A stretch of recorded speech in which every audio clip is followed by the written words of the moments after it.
Natalie Cassidy really cross after key scene cut from Sonia's EastEnders exit. The actress, 41, bowed out of the BBC soap after 32 years earlier this month. Sonia, alongside sister Bianca Jackson and daughters Bex and Julia, drove off into the sunset for a new life in Bali. Like most soap exits, it didn't come without a hitch. Son's abusive, estranged father Terry Cant arrived in Walford to make amends with her, but his true colours soon shone through. After an altercation, the women locked him in their garage before jumping in his hire car and darting off, towed along in his speedboat.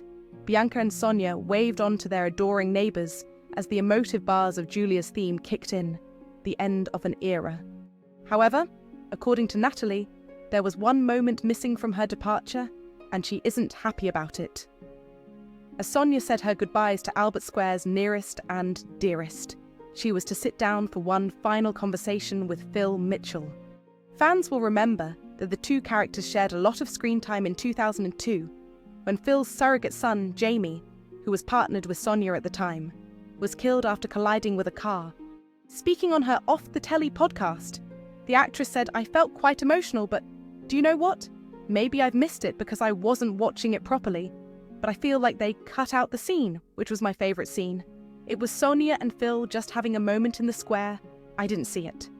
I'd be really cross because it was a really nice scene. Anyway, she left on a speedboat with her trumpet, and I've had loads of DMs and messages and stuff just saying how people have shed a tear, but a happy tear. Despite one annoyance, she was quite pleased with how the plot played out as a whole. It was nice and joyful.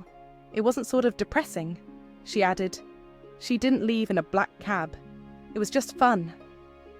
Although it seemed like a finite exit, Nat explained that she hasn't ruled out the possibility of a return. "I'm never going to say goodbye to her because, after 32 years, Sonia is ingrained in me," she told us. "So, while I'm saying goodbye on screen, for now, Sonia is always there, knocking about." You never know what is going to happen with Sonia and Bianca. Maybe they'll turn up in the square in 10 years' time dripping in diamonds. Các bạn vừa theo dõi một sản phẩm của EastEnders Trailer TV. Xin chào và hẹn gặp lại các bạn.